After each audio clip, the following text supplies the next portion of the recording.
Hello everyone, this is Dean. And first I want to take this time to thank each and every one of you for watching my videos and your likes. But I'm going to ask if we can get the likes up. I'm getting like 700 views and like 10 likes. So can we get the likes up when you watch the videos and the share? But I appreciate each and every one of you for watching my videos. I appreciate each and every one of you for your comments. And today is story time. Story time number two. Number two, not one. Today I want to talk about my summers in the country at my aunt's house in Louisiana. In Opelousas, Louisiana, to be exact, my grandfather's sister. We would look forward to going here because we know when we go to the country, we're going to get them homemade biscuits, baby. We're going to get that big old fat bacon with all that meat on it. And we know we're going to get some homemade ice cream. Oh, yeah. That's the way my auntie did it when we got down there. See, we was the city girls coming to the country. So our cousins that was down there in the country, they're like, Dean and Deborah, they coming. But it was Dean Marie and Deborah Denise. They were always called our first and middle names. Mostly all my family members call me Dean Marie and my classmates. So the people that calls me Dean is the ones who just know me from my adulthood. But the people I raised up with, they all call me Dean Marie and my sister Deborah Denise. So that's just the way we did it. But we would go to my auntie house. Y'all, let me tell you something. I know we gained at least a good 5 pounds and we would stay there for 2 weeks. But we also had a cousin from Houston that would meet us down there at our auntie house. And so we get called on the phone and my grandfather would call her dad to see what time he was leaving with her. And a lot of times maybe she would come a day before or we'll go a day after. We never would go on the same day where they would stop and pick us up or nothing like that. So because her dad worked, my grandfather was still working too, but he didn't work the weekends. So we would pull out like early that Saturday morning and we would be headed to Opelousas. We wouldn't even sleep good that night because we would know when we get down there, we're going to see all our cousins. And, just being out there in the country was just wonderful. All that fresh air, the animals, and just being able to, no restrictions, no, we didn't have to go to school. And in the country, man, look, it was just different in the country. All that green field and grass. You ain't have to worry about the houses on top of each other. You can go out there and run and play and scream and holler and do that. You don't have to worry about the neighbors calling the police or saying that you're too loud or nothing. And then late at night, the scary movies would come on like Dark Shadows. And we would watch that. Now, a lot of time our auntie would tell us, don't y'all watch those scary movies and you can't go to sleep? And we would say, yes, ma'am. But as soon as we felt like she was asleep, we turned it on there anyway. We get to watching Dark Shadows and what was the other one? Twilight Zone. The Twilight Zone. How many of y'all remember the Twilight Zone? That Dark Shadows, yeah. That used to be the show. And but see, that was the scariest it got to us back then. Now the movies they're terrible, they left something to the imagination in those scary movies. These scary movies, they leave nothing to the imagination. They show everything, all the blood, the gore, guts. We didn't have all that when we was kids. They let us be kids, you know what I mean? But I remember when we would get down there, we would get down on Saturday morning, so by the time we get to auntie house around noontime, it's lunchtime. She been in cook, man, look here. Been to fried that good old fried chicken. And we know she got that fried chicken. She got them green beans that's fresh out the garden with the potatoes that been out the garden. And there's something about the potatoes that's grown in the country, y'all. It is totally different when you grow your own vegetables. And we're going to be talking about that more too because I do a little gardening.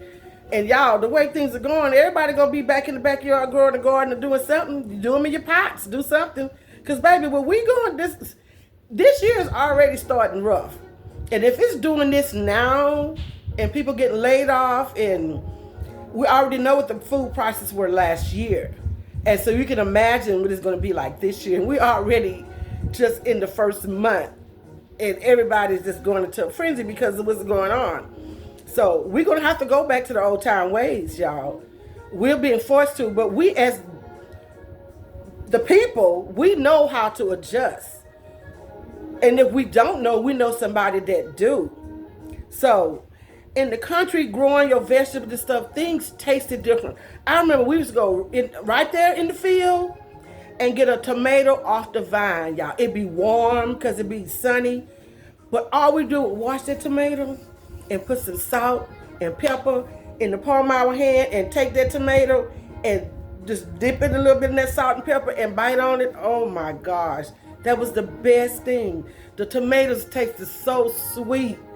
The flavor was just, it would just burst in your mouth. Now you get stuff out tomatoes out the stove, you be like, is this a tomato?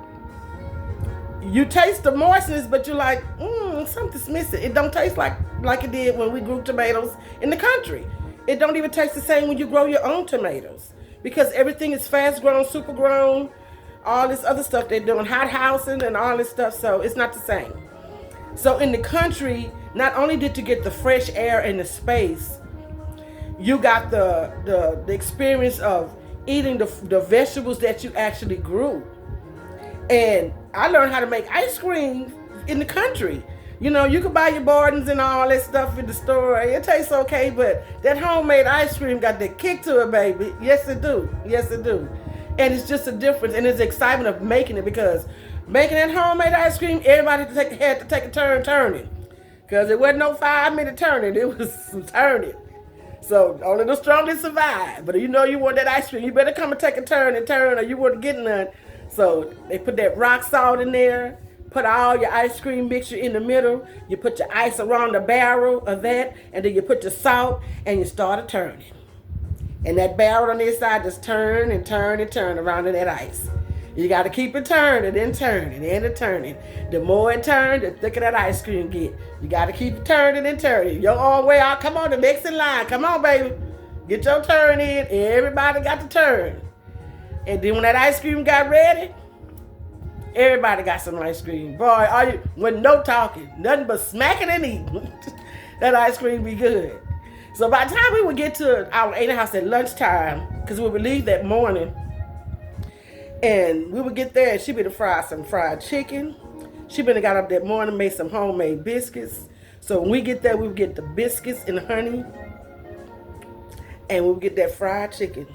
Baby, that chicken was grown in the yard. That chicken don't taste nothing like the chicken we get in the store. That chicken that they grew on the farm, that chicken tasted good. The meat tasted sweet without any seasoning on it. So when you seasoned it just right, and you got that sweetness of the natural taste of the chicken, and you put your seasoning on it, man, that's the best fried chicken. So yeah, we know when we got there at 12 o'clock, we had a meal waiting on us. But our grandfather would leave, and we would stay for about 2 weeks. We would stay for 2 weeks. So finally, either our cousins from Houston would already be there, or she would be coming in behind us. So we would eat. My grandfather would leave, we would eat. He would eat before he leave too, so we get back on the road. His sister make sure he eat. So when he leave going down the street, we hit that back door. Now out the back door of my auntie house was a huge yard. Now she lived on a big plot of land. And her backyard, which was the front yard of her son's house, and it was we call it a picket fence, not the wooden fence that you see, privacy fence, but the ones with like the 3 lines going across, one at the top, one at the bottom, that kind of fence, with the post in the middle, it's so many feet apart, that kind of fence.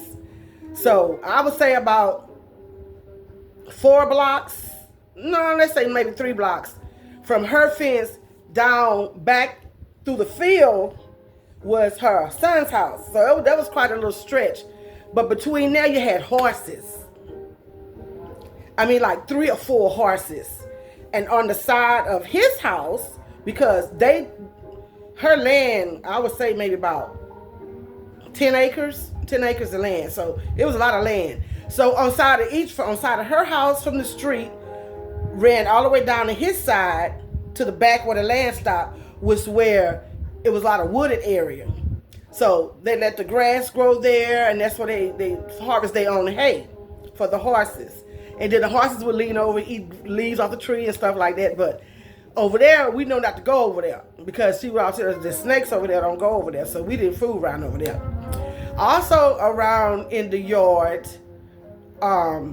in the front of in her son's yard, because he lived so far from her house, there was a lot of space there. You had horses running there, and you had geese running there, and chickens running around in there. So they always have to come get us because my cousins lived in the back of that back house back there. So when they would get up, we stayed in the front at my auntie house. So when they would get up, they would come walking through the, I would say walking through the field, but it's, yeah, I guess it's like a field. Come walk through the field, come get us and come play with us. Well, we were scared to go through there with them geese because we would see the geese chase them. Now the geese know you, the geese sure don't know me, so if he chasing you, I know he gonna chase me. Oh, and they would get on the horse and ride, and I didn't know how to ride on the horse, and my sister didn't either. But we would just sit back and look and look and look, and I'm like, ooh, I wish I knew how to ride a horse. Here I go. I always want to do something. Mm-hmm. So they had a horse named Stony. Stony was like a grayish white horse. Big horse. Beautiful.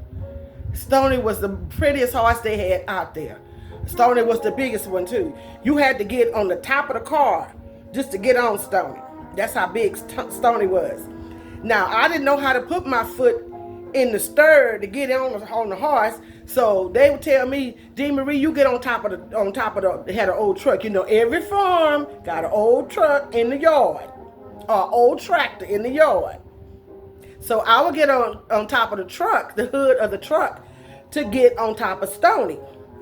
Because my legs was too short. Stony was just that tall. So I would get on top of the truck and then put my foot in the stir and then try to get on Stony. Well, I had a cousin on the other side. When I got my foot on top of the horse, because I'm short, he would pull my foot over so I could get on the saddle. Okay, now mind you, I told you, I did not know how to ride a horse. So it was up to him to make sure that saddle was on tight and my foot was in the spur, and that he would tell me how to hold on to Stony, and he would guide Stony with the rope. He'd tell me, hold on to the saddle. They had a little part there you could hold on to, and he would guide Stony with the rope. Okay, now I don't know nothing about strapping no saddle onto a horse, so that was his job. But this particular day, he gets in the rush, and he did not strap the saddle on the horse tight enough. So I'm all excited about getting on Stony, and I just feel like I'm on top of the world because Stony is so tall, and we just so tried in the girl over. Yeah, I can get you. See, they tell me to bounce. You got to raise up with the horse. You know, you don't just do because you're gonna get sore. You know, so you kind of bounce with the horse. Take your foot and you kind of lift yourself, and you kind of go with the stride of the horse. And I'm like, okay, all right, okay. Now we're going a little easy. We're gonna go a little faster. No, you don't. You're gonna be all right. We're gonna go a little faster. Okay. So now we're going a little faster. And I'm like, oh, okay, all right, this is fun. All of a sudden, that Negro took out running. And when he took out running, I don't know what to do then. Ain't nobody giving me no instructions. If there was, I sure wouldn't hear none. And as Stony got to running, Stony ran past him. And Stony was trotting. And I'm on that horse screaming for dear life. And the saddle started sliding to the side. And I really screamed at the top of my lungs because I know something is not right. I don't know nothing about horses, but I know that wasn't right. I kept sliding to the side. And I'm screaming now. I'm screaming like I'm finna die. I am getting ready to die. I know I am. Because he is nowhere near the horse to catch Stony. He trying to head Stony off, and Stony keep going around him. He can't get the rope. So he had to go get his daddy. But in the meantime, Stony's still running, and I'm still sliding to the side. Y'all, I slid all the way down to almost to the bottom of Stony's belly. And Stony is running. And I'm holding on to the side. And just as I feel like I could touch the ground with my hand, my cousin came and got the horse and stopped it. But when I got off that horse, let me tell you something. That was a running little boy. And I was a running little girl. Everything I could put my head on, I throwed at him. I chased him all day. But needless to say, just like the pool, that was my first time and my last time ever getting on a horse. Baby, you don't have to worry about that no more. I did not get on a horse no more. Like right now, I look at him and go, oh, that's a pretty horse. Oh, she sure know how to ride that horse, but that's the furthest I'm going. That'll never happen to me again. No, no, no. No more stony experiences. No, no, no. One day, my sister, we waiting for my cousins to get up. Now, they done played and everything, because when they stay at the front house with us until it's time to go to bed, then they have to go through the field and go home. So I guess when they got home, they stayed up a little later than normal. So here it is, the next morning, it's during the week now. And my sister's just, she's impatient. They need to come on. I'm ready to play. They need to come on. I'm ready. Because let me tell y'all, we play hide and seek. We play 1, 2, 3 red light. We just had a lot of fun doing kid stuff, being outside. And so, because in the city, you didn't have that much space to run around, you know. Even though, we would go to the pool sometime and ride our bicycles, but it was nothing like the country. We had so much freedom in the country, and we was able, because them country kids played. Them country kids know how to have fun. My auntie would make us some stilts with the empty food cans. Y'all know about them stilts? You put the holes in them, and you put the string in it, and you measure the string, the rope to you stand on the can and you measure the rope that you can hold with your hand, and you do both of the cans like that. You stand on the can and you pull the rope kind of tight, and you raise the rope up in the can and your foot at the same time. You're walking on stilts. So we would do the stilt things. We would take the can also, put a hole in the bottom of it and act like it was a telephone. Girl, what you talking about? So we had some fun. We knew how to have fun in the country. That's where we had all that space to run and play. And my auntie would put us a cooler of ice water, get a big old block of ice, put it in that cooler with some water, and everybody had a cup with your name on it. Don't touch nobody's cup, because your cup got your name on it. And so we'd be outside all day playing, and we had water to drink, and she would make sure we come in and get lunch, and so we would just play. Sometimes we wouldn't want to come in. We wouldn't come until the mosquitoes get back. She'd have to call us. We would come in on our own. But this particular morning, my sister didn't, they taking too long. And I'm going to go over there. I said, no, Debbie, you better not go over there, because them horses is over there. Because once I had my Stony experience, baby, I wasn't trying to go over there by myself, period. Point blank, I wasn't doing it. But that's my little sister, so I didn't want to let her go by herself. So finally, we could see them coming off the porch and coming towards us. And she's so excited. They call her name, Deborah, Dean, Deborah Denise, Dean Marie. And so we go like, hey. So we ready. We know we're going to play some hide and go seek. So 1, 2, 3 red light. We're going to do our stills. We're going to act like grown-ups with the phone. And so we just ready. We ready to have fun. She forgets about the geese in the gate. She crawls between the boards and go out there to call herself going to run and meet them. And the geese start chasing her. She was running and the geese was after her. Every time that geese get close to her to peck her, she's sticking it to another geese. She's sticking it to another geese. That girl was running and hollering, and the geese was after trying to peck her. And I'm telling y'all, every time that geese get just that close to her, she kicking it to another high gear. That girl ran so much. My cousin had to pick her up and bring her over the fence. When he brought her butt back over the side of that fence, she had to drink 2 cups of water. She couldn't breathe. She was laughing and crying at the same time. She was so scared she didn't know what to do. She was about to have a heart attack. Needless to say, I didn't have to worry about her going back through there no more. I bet she waited till they came all the way out that fence before she was running in there fooling with them geese again. I did not know geese chase you just for no reason. I know that they say they playful, but that ain't the way to play. No. But yeah, geese will chase you, and they will peck you too. I remember one night we was up watching Dark Shadows, because after everybody eats, and Anna would make us go to the kitchen. We clean the girls go in there, clean the kitchen up, Sweep the kitchen, mop the kitchen. That's every night thing. You sweep that kitchen and you mop that kitchen every night. No ifs, ands, buts about it. That was your chores. So we would do that. So after then, now we ready for the scary movies to come on so we could watch Dark Shadows. Well, we had a cousin who used to come home late at night. Excuse me. And he always come home full. Full is, we call him Cooter Brown. He used to be so full, y'all. We could hear him coming down the street saying, this is it. What love got to do? I don't know what love got to do with it. You better shut up before you wake Annie up. Because Annie gonna come out there with that broom handle and tear you up. So we can hear him down the street, stumbling, cussing, singing. So we in there watching Dark Shadows. And we know we can hear him, you know, when he come, we can hear him singing. So we know he's coming. This particular night, Dark Shadows came on. Dark Shadows went off. He ain't came home yet. So everybody looked and say, Uncle came in and I wonder where he at. And then one of the kids said, he might be in his girlfriend. The other one said, he ain't got no girlfriend. Can't nobody put up with him. His drunk self. So okay. So here comes Twilight Zone. We up in there watching Twilight Zone. All of a sudden, something about banging on the window. Pow, pow, pow, pow, pow, pow. We like to toe a hole up in my anal wall trying to get to that bedroom. That was him knocking on the window. We like to, look at here. If it wasn't for the door and that china cabinet she had there, we'd have bust a hole in that wall. She came running out of there and she beat his behind with that broom for scared them. You don't scare them children like that. You gonna make them children hurt themselves. Yeah, we like to hurt ourselves running in there. But that was a scary house. You know, in the country, them houses were big. They had the wooden floors. The rooms were kind of big.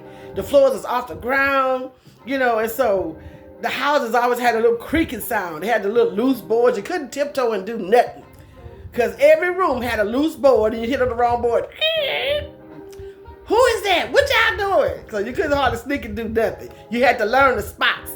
And once you learn the spots, you move like the cat burglar up in there so you don't get caught moving around. Because a lot of times she tell you, once you go to bed, don't go in that kitchen. Don't go in that kitchen. And she better make that homemade lemonade. And you know you up past the time you're supposed to be up. And your mouth getting dry. You just want just a little half a cup. Not a full cup. Just a half a cup where she can't tell that you done been in there. Because she done looked at how much was in there before she went to bed. So you got to learn them spots on that floor to get the refrigerator before you get busted. So my sister and my cousin, they want something to drink. D. Marie, you gonna come there with us? No, I'm not going. I'm not going. I'm not getting in trouble. No, I'm not getting in trouble because I want to go outside tomorrow and go play. Because your punishment was you don't get to go outside when the rest of the kids go outside. You have to sit in here with Amy until she tell you you can go outside. Well, you know that's the killing thing. Everybody outside playing, laughing, having fun. You can hear them calling each other name, and you sitting there next to Amy, and she watching the Stirrers, Young and the Restless, As the World Turns, Search for Tomorrow, All My Children. And you want to go outside. You hear them kids playing. You want to go outside. You don't want to be in the house with Auntie. So I didn't want to get caught. I'm not going in there. Y'all not going to have me on punishment, and I'm missing my fun time. I'm not going. So they want to go in there and get some. Her and the cousin from Houston, they going to go in there and tiptoe and get some lemonade and got busted. My sister come back in there crying, I got to stay in the house tomorrow. I won't get a chance to go in the house and outside and play. You gonna stay in the house with me? No, not me. I'm going outside and have my fun. I told you not to go in there with her. I told you she was gonna get you busted with her Bigfoot self. I told you you was gonna get busted. I told you, no, I'm not staying in the house with you.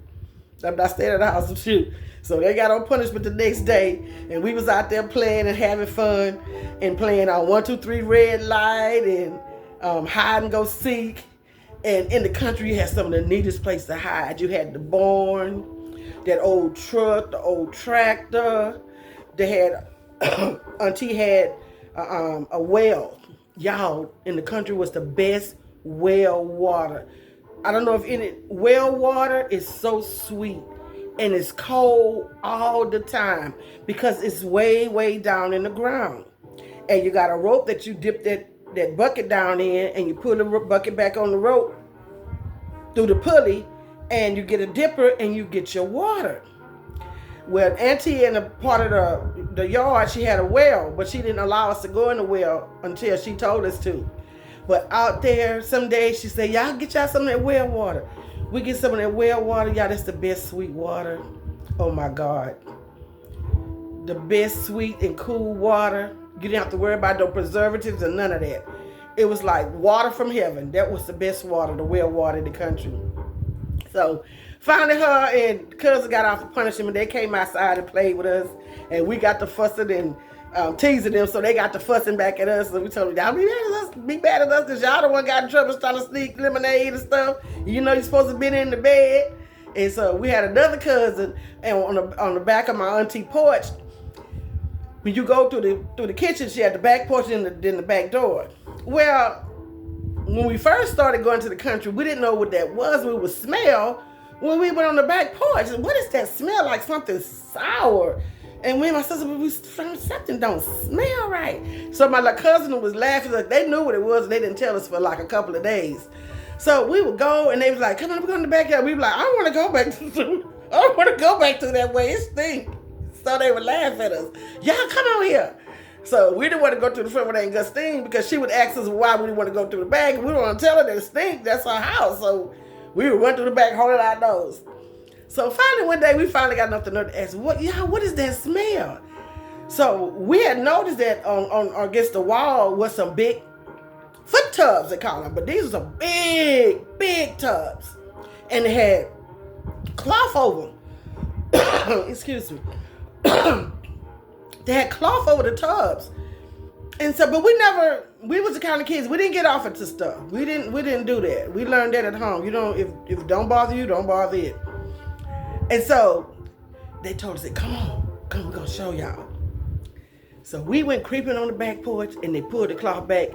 I'm like, what is that? I told my wife, oh, that stink. So when went outside to say, Auntie make wine.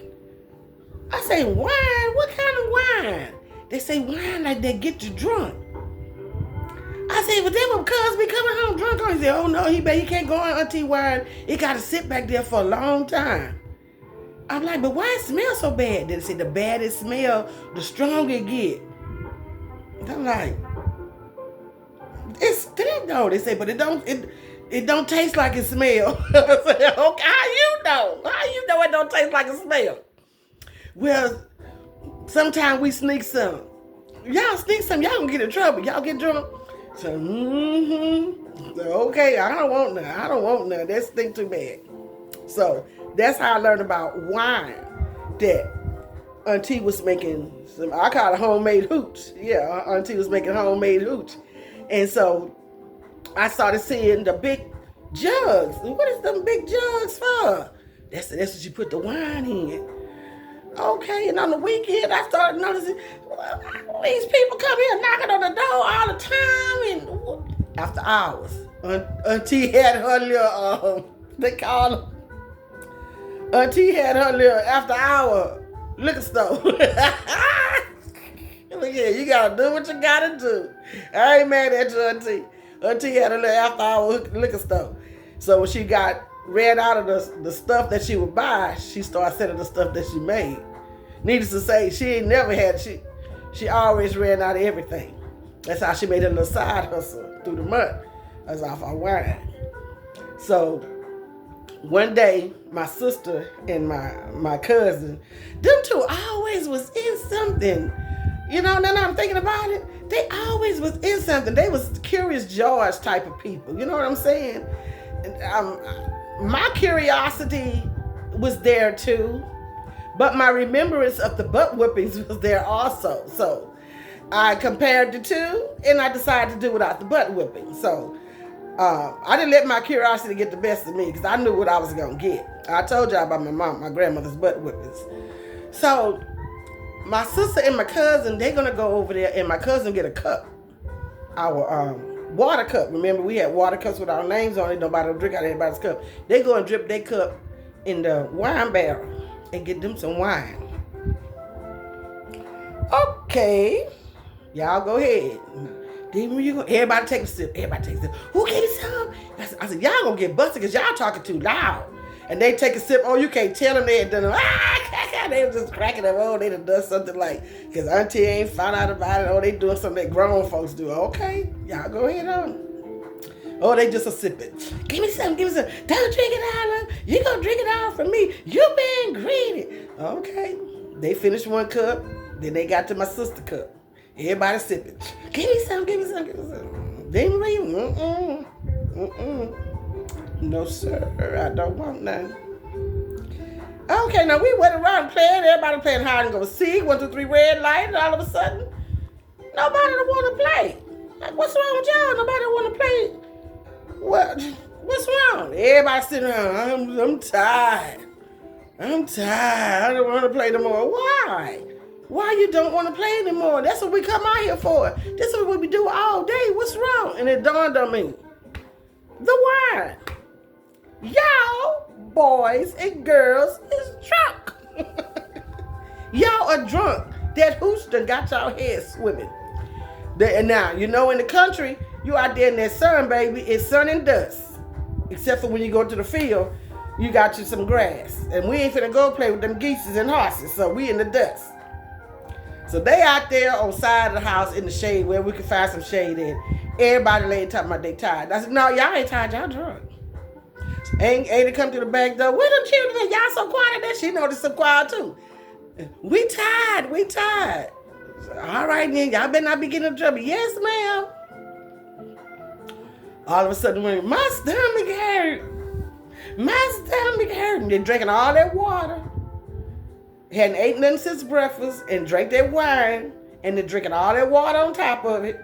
You know what happened next? Everybody running to the fence. Everybody running to the fence, throwing up. My sister and I, we're heavy sweaters. I sweat sitting down still. And she did too. My whole family, we're heavy sweaters. So my sister got to throw it up and start sweating big bullets. She started sweating so hard. The whole top of her shirt was soaking wet. All down the crack of her back, where the water creases back and falls down. All the back of her shirt was wet with sweat. They started fanning her like you do the women in church. They started fanning her like you do the women in church that's under the spirit. The only thing was missing was the smelling sauce. That girl's head was laid back. She was out of there. She was out of there. Us city slickers, we couldn't hang with them country bumpkins. We couldn't hang. That girl started crying, talking about she gonna die. No, you're not. You're not gonna die, baby. You just drunk as a skunk. That's all. You're gonna be all right. You just drunk, girl. So one of the cousins from Houston, she said, well, she needs something on her stomach. Let me go in and see if I can steal a slice of bread or something out the house. So she went there and she got a piece of bread. And we got my sister to try to eat that piece of bread and try to calm her stomach.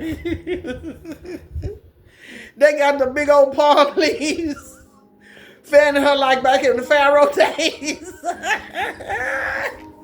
They fanning that girl like back in the Pharaoh days with the palm leaves trying to cool off. Oh, Lord, but she got that bread on the stomach. She did start feeling a little bit better. The sweat started, she started cooling down. And she finally started sweating. Stopped sweating. So, when we got in that evening, and made everybody go away, everybody to take a bath. That's a long line. So the cousins, when we stopped bath time, they went on to the back. Instead of running to the house, everybody was walking, marching like 10 soldiers. Everybody was full. They wasn't feeling themselves. So when we got out the tub and got something to eat, my sister started feeling better. And so I was really scared to go to sleep because, I didn't know. We'd never done that before. So I was like, Debbie, you all right? She said, yeah, I'm okay. I said, you sure you all right? I said, because I'm scared to go to sleep. I can't go to sleep unless I know. She said, I'm all right. She said, okay.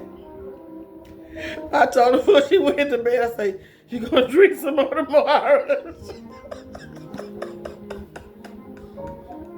She say, no, I'm not. No, I'm not. I say, okay. Don't fall for the okie doke. Don't you drink the tomorrow. You gonna turn into an alcoholic.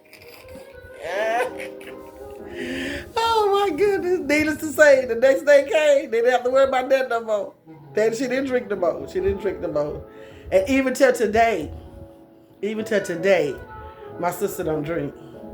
Now, there are some times for a special occasion, we'll fix her like a daiquiri with a little shot in it or something. She'll sip on it, put the rest up for the next day.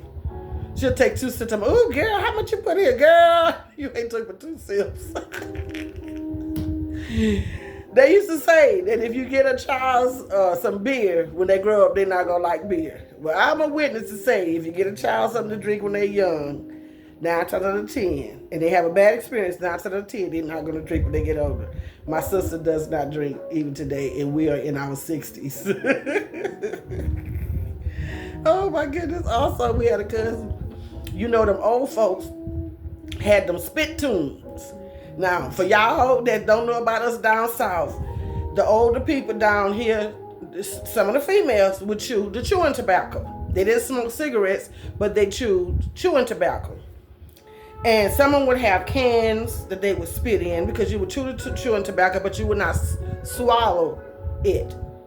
You hold it in the side of your jaw and you chew on it, and your saliva would mix with the tobacco, but you don't swallow it. Because if you swallow it, it'd make your stomach sick, just like you're drunk. So you would spit it out.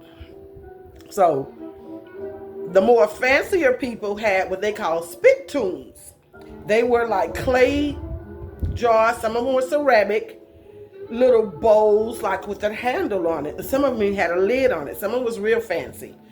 And so my auntie had a spit tune that she would sit on the side of her chair, and it would have a lid on it.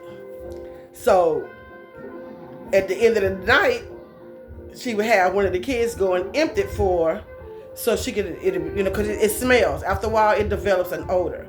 So you have to go and dump it, rinse it out, and then rinse it out with some bleach water and put it there fresh for the start the next day. You didn't want to have that in the house all night because your house will start stinking. So she actually told one of the cousins to come get it and empty it. Well, they knew what it was. We had no idea. Well, what is that? Baby, when we took that lid out, they tricked us. Come on, y'all gonna come with us? We're like, where you going? We gotta go empty the spit tune. That was one of your chores at night. You wash the dishes, mop the floor, sweep the floor and mop it, and you did the spit tunes. Okay. Sometimes you had more than one. You had one for a company that come, because you don't share spit tunes. She had a personal one, she had one for a company, because all the older people did the chewing tobacco. They didn't smoke cigarettes. They chewed chewing tobacco. And it was red man chewing tobacco.